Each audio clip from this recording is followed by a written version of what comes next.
What's good, y'all? We are back at it again with another episode of the Wrongster podcast, your favorite podcast. So thank you guys. If you're watching on YouTube, I appreciate you. If you're tuning in on Spotify, Apple Podcasts, whatever, thank you, y'all. Y'all know recording these podcasts are literally the highlight of my day, literally whatever I'm doing. So I'm just super excited just to record this podcast, to talk, to give my opinion, but I just appreciate the support. If you're listening, if you tuned in, thank you, thank you, thank you. Please repost. If you have not subscribed to the podcast, tune in, go do that. Leave a 5-star review or a 4-star, whatever you think it is. Be honest. But I would definitely appreciate that. So I appreciate y'all for tuning in. We're gonna hop right into this one though, because I'm thirsty, I'm ready, I'm excited. Because I just really want to talk about this topic, and I think it's one that needs to be talked about a little more, right? Because I think a lot of people are straying away from it. So got to start off with our highlight for our women in sports. And today our highlight is really going to be the GOAT, Candace Parker. Okay. So Candace is currently a Chicago Sky player. She's from Chicago, native here. So that's amazing. We love our own people. I'm happy she came back home. I think that's extremely dope. So I'm just excited, man. When the Sky got her in a game, I think they had like a post on social media a couple of days ago, like with Candace, they're 8-0. Yes, sir. Like, yes. So we've been doing really well. They got an amazing team. But besides that, she's got some great feats and some great accolades that have come up in the recent few days. So first of all, she was just on the cover of Slam magazine. So congratulations to her. That's amazing. Her first cover. She's a legend. And to think that she's been in the game so long and literally just getting a opportunity to be on a Slam cover is like, what, but hey, better late than never. Everything happens for a reason and in its own time. So just congratulations to her. Like, I ain't gonna lie, y'all, that's a go for me. I ain't no hooper, but they got J. Cole on there as a rapper. I just feel like I could get on Slam for something. I don't know what it's gonna be for. I need to be featured in the magazine or something. They need a podcast, a little feature, a section or something. Okay. So anybody that's listening, you work for Slam, Adam Figman. If you're listening, I want to be in a cover. Okay. But she also is the first woman, it was just announced today, to be on the cover of NBA 2K. What? Like, I remember I used to play 2K, and to be the first woman, like, that's a different type of, for me, a different type of accolade, a different type of accomplishment. To be the first to do something, you're literally paving the way for every single woman that can come after you.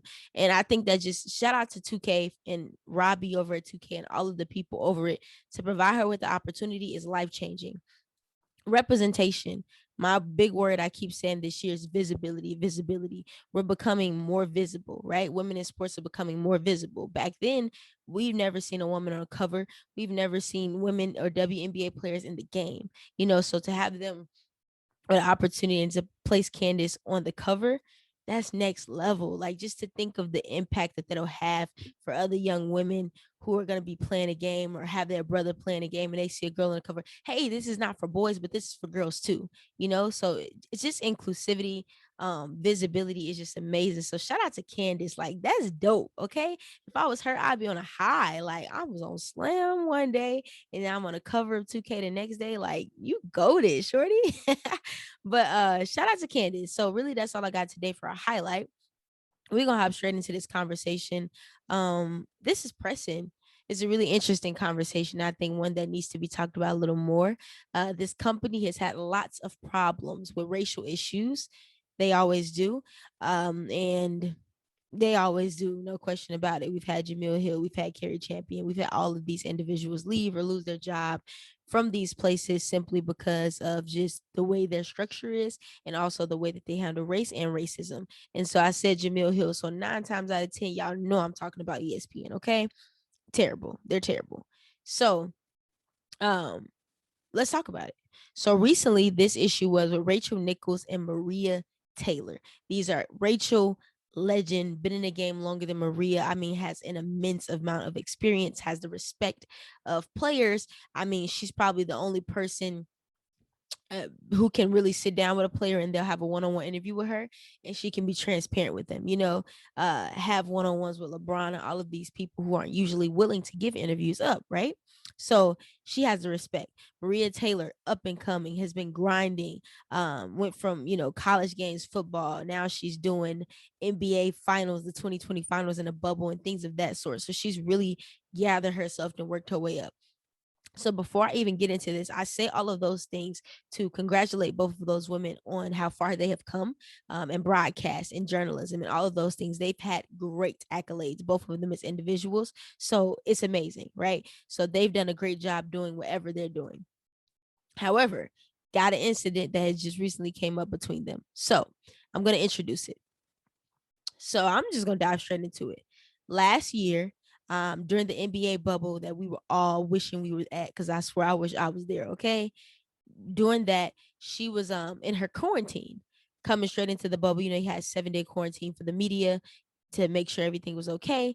And in there, she was on a call with Rich Paul, and Adam Mendehlson. So Rich, of course, is LeBron's agent, and Adam is the spokesman for LeBron, and he's worked on the More Than a Vote campaign with what, etc. He has helped LeBron in many avenues, right? So she's on the phone with a black man, a white man, and herself. Now, this call took place on July 13th of 2020, straight dead middle in the bubble. And during a convo, nearly a year ago at this point, she had this convo after she learned that she wouldn't host coverage during the 2020 NBA finals as she had been expecting to. Okay. So she expected to have this job. She expected to do it. She says this is her contract and this is what she was looking forward to. And so she got on this call with these two individuals to basically vent and talk about how she felt in terms of not being able to cover and host the 2020 NBA finals. And she felt like she deserved it. And she felt like she wasn't granted this opportunity anymore because ESPN wanted to make themselves look good and put black people in front of a stage so it can just look better because we were in a Black Lives Matter movement. Y'all know I got a lot to say about this, but I'm going to quote her, right? So she says, and I quote, "I wish Maria Taylor all of the success in the world. She covers football, she covers basketball. If you need to give her more things to do because you are feeling pressure about your crappy long-time record of diversity, which, by the way, I know personally from the female side of it, like, go for it.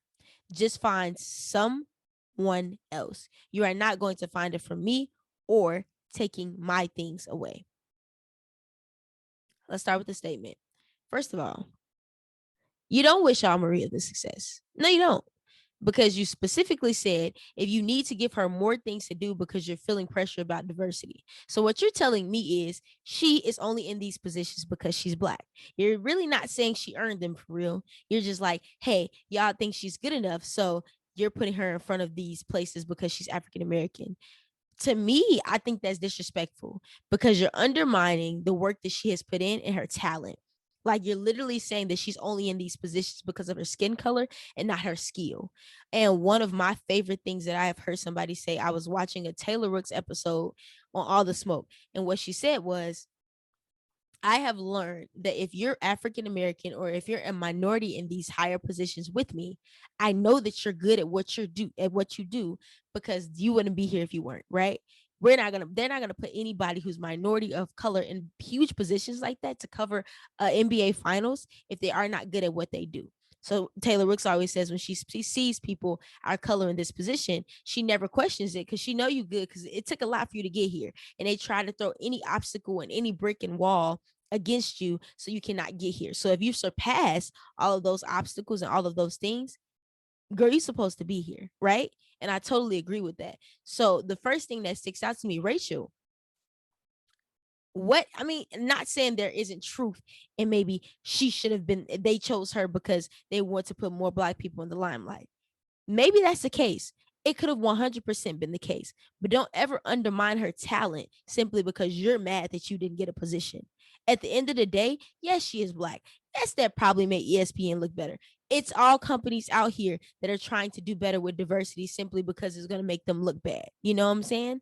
And I'm not saying it's right, but that's reality. However, for you to say that was solely the reason that she got it is disrespectful. It literally undermines all the work she's put in, everything she's continuously done since the time she started. So I just don't agree with that, you know? And for you to say, like, she talking about just go find it somewhere else, you're not going to find it from me or taking my thing away. At the end of the day, Rachel,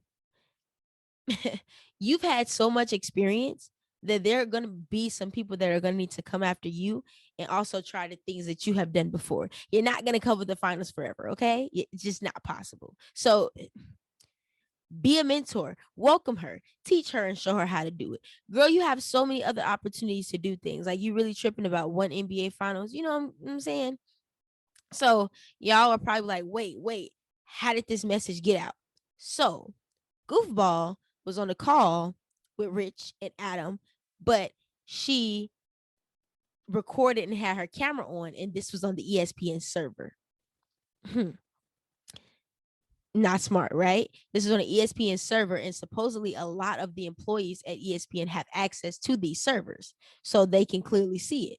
So people can log in, see the recording, see the episodes, all of these things, or whatever, the conversations you guys may have, and she didn't turn it off.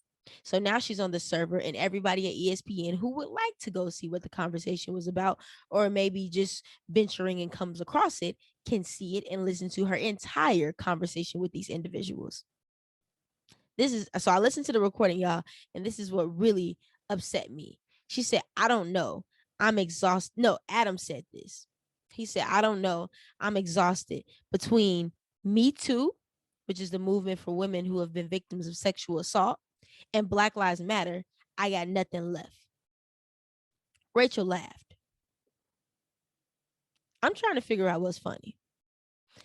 Oh, huh? Why are we exhausted? First of all, Me Too does not only go to African American people. So really educate yourself a little bit more, because that's just wow. Me Too. I don't know. I'm exhausted. You're exhausted. You're exhausted because Black people have lost their lives and we're speaking more about it. You tired of hearing us? Really? Are you exhausted because women have continuously been victims of sexual assault? What if this was your daughter, Adam? Hmm? Rachel, what if this was you? And it just shows the insensitivity. Like, what if Rachel was a victim of sexual assault and you say you tired of Me Too? Huh? You never know who you may be talking to. You never know who may be affected by what. And I just think that was just so ignorant and insensitive of him to say that. Between Me Too and Black Lives Matter, you've got nothing left. No, Black people have nothing left. Like, what? Black people have nothing left.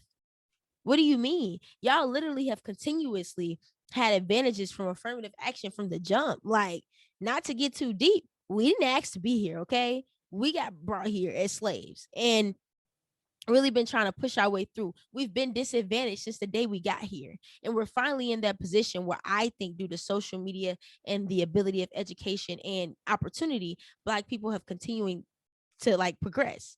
And so to say you're tired of it and you don't know what exhaustion means. And I'm pissed because two things. You work for LeBron James. You're tired of Black Lives Matter, but you were the person who spearheaded the More Than a Vote campaign for him. Huh? Now, if I'm Bron, Adam might be cool to you and all, but wouldn't this make you look at the person who's your spokesman? This is your spokesman. This is who speaks for you and your organizations as an African American person who continuously to talk about the Me Too movement, who continuously puts himself forward for the Black Lives Matter movement. Like, your employee is saying that he's exhausted of these movements, and you're the person forefronting it and speaking about it the most. It's not correlating to me. And so I think it's extremely unfortunate that this guy is the spokesperson for African American man who who has Black kids who can be affected and who could one day be a part of the Black Lives Matter movement, because maybe Bronny or Bryce one day is pulled over by a police officer and has a bad encounter, or God forbid something happens to them. Are you going to be exhausted then, Adam? Or are you going to be fake sympathetic because that's your boss? Are you really in this position? Did you really care about More Than a Vote?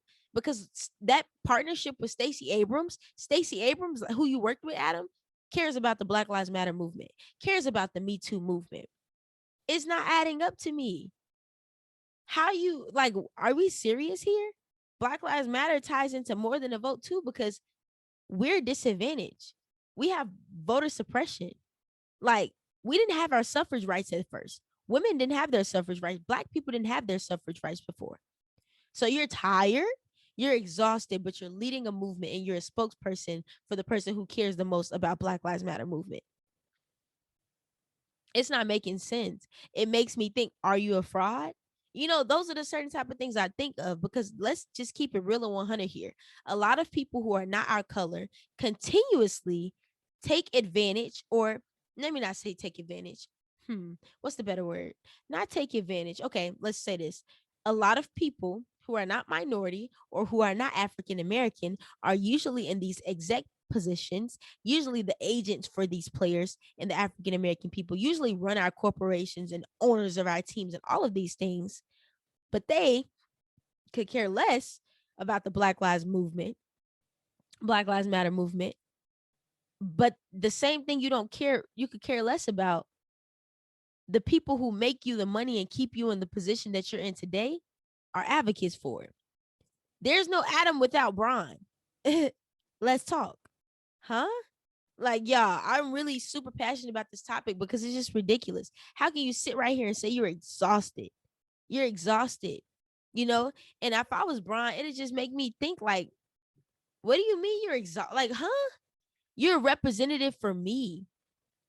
Do you really even are you racist? Huh, Adam? Like, this is the questions I will be asking. Do you even care about more than a vote? Are you passionate about that?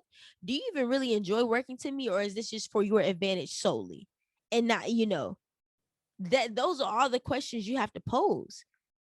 And two, Rich Paul, you on the phone too. I haven't heard him say anything. How you gonna sit right here and let some? I don't care if you work with them either. You weren't gonna speak out about that. You didn't feel like that humor was ignorant. You didn't feel like that was disrespectful. You didn't feel like that was offensive. That's the issue. Because now we're enabling people who are not our color just because we work with them or just because we're cool with them. I personally feel if a white person can feel comfortable to talk down or make jokes about a movement which affects your color people and oppression that your color people face, you got to check yourself too. You have to look yourself in the mirror and be like, okay, do I really stand on and preach what I always say? How you gonna sit right there on the phone and let Rachel and them laugh? But this is not fun. This is not humorous. And so for me, it just makes me question the character of all three of these individuals. Like, what's really going on?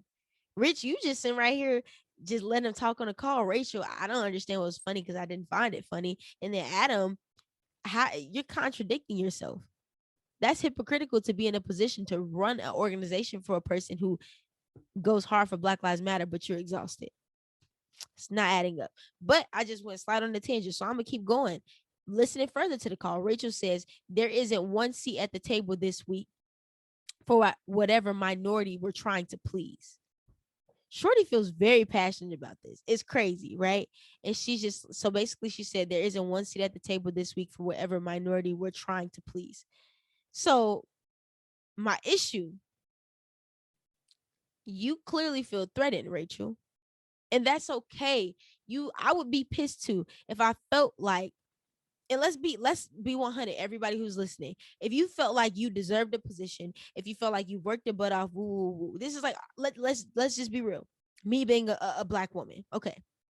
Say I get an opportunity for a job and I'm like, they like, this is supposed to be something you're doing, or this is what's expected. This is the expectation that I'm going to do it. Everybody in the office knows, hey, I'm going to cover this project, or I'm going to cover the NBA finals, whatever. They come back and tell me, hey, no, and we're going to put John out there because, or we're going to put so-and-so out there because Asian hate is real right now. We need to put somebody represented. I would be pissed too. So don't think I'm downing Rachel too much. I'm not. But and I totally get it. You felt like you deserve this position. However, do not say this person only got the position because she was Black. People and companies that are this big will never ever put an African American person in a huge position like that unless they were good enough. Trust. ESPN is never going to ruin their reputation when they have I mean, the finals, everybody's watching. It's the most watched game, one of the most watched games in the NBA season. They will never jeopardize their reputation or put anybody in the position who was not good enough to be in that position. That's the point I'm trying to make. And that's key. And so basically, listening to what Rachel's saying, she just feels like any minority that comes in, it's all about race. And when you have that mindset, I think that's a little racist. You start to think that everything is only because of color and not because of the work that they've put in, right? Um, and it just shows, hey, people talk different behind closed doors. Rachel has the respect of a lot of NBA players. She has the respect of a lot of people. My issue is with her. Why did you feel comfortable saying this in front of another black man? What's really happening? Rich, what you talking like behind closed doors? Because it's not making sense to me. Two, you can feel your type of way, but don't ever say that somebody only got something simply because of their race. Let's be honest, black people have all advantage in certain positions now with companies because companies need more diversity and companies don't want to get slack for it. And that's the reality. And as African American people, we have to take advantage of it because we wouldn't have the key to these doors if certain things like this wouldn't happen, if we didn't have people talking more about what's happening within our community. So any black person taking advantage to work at a Nike or to work at a ESPN to get these opportunities that they once wouldn't have had because of discrimination, I'm going to jump right on it too, Rachel, because we don't have the opportunity to do it any other time. So you have to take advantage when those times come for you, when those times are warranted for you, right?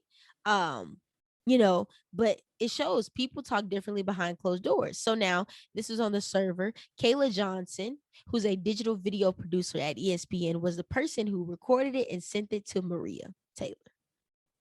Sent it to Maria Taylor. Many ESPN people got a hold of it. It got leaked. Huge big deal, right? So she was suspended for 2 weeks at first, and now I believe she is fired from ESPN. It's unfortunate that she lost her job. It's unfortunate. As I ain't gonna lie, to be real, let's say, Star, if you watching this, I love you. Starbucks, my friend. We both are into sports. Let's say Star's working at ESPN2 and Star's in a position and I'm Kayla and I hear people talking BS about Star. Yeah, I'm gonna record it and send it to Star like, gee, look what they really saying about you because look, like, and then it just got to more people. So Kayla really rep, the repercussions of that. It probably wasn't the best thing to record it and send it. However, she did. And I think a lot of African American people would do that just to show you like this how these people really feel behind closed doors about you. All these people that hee ha, how you doing, Maria? Hi, Rachel, woo woo, on your face, don't really rock with you and they don't even think you deserve these positions. It's super eye-opening. And just a lesson for everybody who's working in corporate, a lesson for everybody, and even Rachel, don't talk on the phone. Sometimes it's just better to keep your mouth shut and keep your opinions to yourself because you never know who may be listening. You never know who you may be talking to. Maybe you don't even know you're talking to somebody who's Maria's best friend or who's this or who has access to this.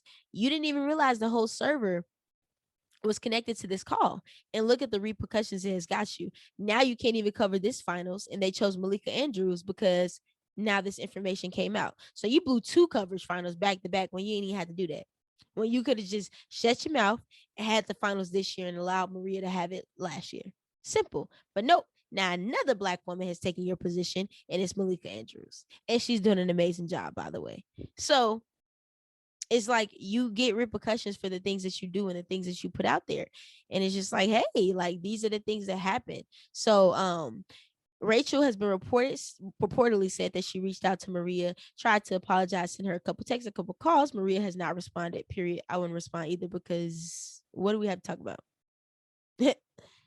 Talk about this with ESPN. This is not a me and you problem.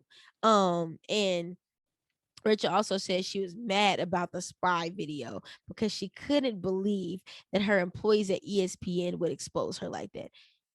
What? Yeah, huh? Your employees at ESPN are black, girl. They can't believe you talked about them like that and talked about the Me Too and Black Lives Matter movement and laughed about it too. So really, I don't feel sorry for you, Rachel. Okay, Any person would have done that. And 9 times out of 10, if they were talking bad about you or another one of your white colleagues that you were extremely close to, you would send it to them too. So let's stop the pity party. Like, come on. But this is a lesson. Don't talk on the phone. Sometimes it's just best to keep your mouth closed in situations. And I know that's hard for us all to learn, because I would be mad about certain stuff too. And I'm sure Maria has been pissed about things too. She has not been caught saying it though. And you just have to be mindful. Somebody may be always recording you. Somebody maybe always knows somebody that you're talking about. 6 degrees of separation. Let's talk about it. If you guys don't know what that is, the 6 degrees of separation basically means that everybody in the world is either 6 connections or less away from you. And so little things like that, you may be talking to this person, they tell that person, and they tell this person, and now it got to the person who you were talking about. 6 degrees. We're not too far from one another. The world is extremely small, and you just never know how what you say is going to come back around and bite you, you know? And so Kayla lost her job. That's extremely unfortunate, but I'm sending my wishes and prayer to Maria, sending her lots of love. I mean, this past year, she got talked about by the white guy about how she was dressing on during an interview. This situation, it just shows, being a black woman, the controversy that goes into it, and how hard it could probably be. And I can only imagine what she's going through, but to keep face, to keep calm, to not speak on it is a different level of maturity, because I would have had to probably make a tweet like, girl, stop playing with me. Not literally, but I would have been pissed, and so sending her lots of love and light. Roz has got on social media and supported her. Taylor Rooks, Jamil, Carrie, all of these people have supported her. I'm not gonna say Rachel's racist, but I do think there are some underlying things where you just have to understand that this is how these people talk about you behind closed doors, right? I think it was extremely eye-opening for everybody. Bron, evaluate Adam. I don't know if this is the best person to be a part of your team. Personally, just my opinion. But it's just an unfortunate situation. I think it's an ESPN problem too. Y'all gotta handle this. Y'all gotta stop having women fight over positions because you don't have enough, or because you don't want to spread the cake and the pie to people of multiple colors. There needs to be an equal amount of people from different races who are all good at what they do, and they can all contribute in different ways. ESPN has been known for having these racial issues, having these racial problems, and people have left. Jamil Hill, Carrie, like, nobody has anything good to say. Isis Hayward, Spencer Hayward's daughter, left Slam, racial issues. Bleacher Report, like certain stuff like that. And it's just like, what's really going on with these big corporations? And y'all know, I always preach it every episode, and I'm going to say it and end it up with this one. Stop crying for a seat at the table and make your own. We do not need these corporations. Okay. Social media is a tool now. And if we can come together, band together, and start our own black owned organizations, and really just continue to do what we're doing, we will be okay. So just kudos to them. Sending love to Maria. I hope Rachel can not claim to be an ally, but actually be an ally, and support African American people when they're advantaged and when they get in great positions like that. And I'm just wishing the best for everybody, and I hope ESPN continues to grow and change from this, because that's ridiculous, man. It's always problems with them, and their company is just really getting a bad report and bad rep right now. And I mean, hey, who's to blame? It's their fault. It's literally their fault. But that's all I got, y'all. So thank you for tuning into this podcast episode. If you're watching on YouTube, I love you, visual individuals. Thank you for looking at me and watching me today. For everybody listening to the podcast, I appreciate y'all. Like I said, share it on social media. Let everybody know. I hope this one was super informative for you all, and you guys enjoy my opinion. If not, let me know. I love to understand where everybody else is coming from too. So that's all I got today. So we out. I appreciate y'all.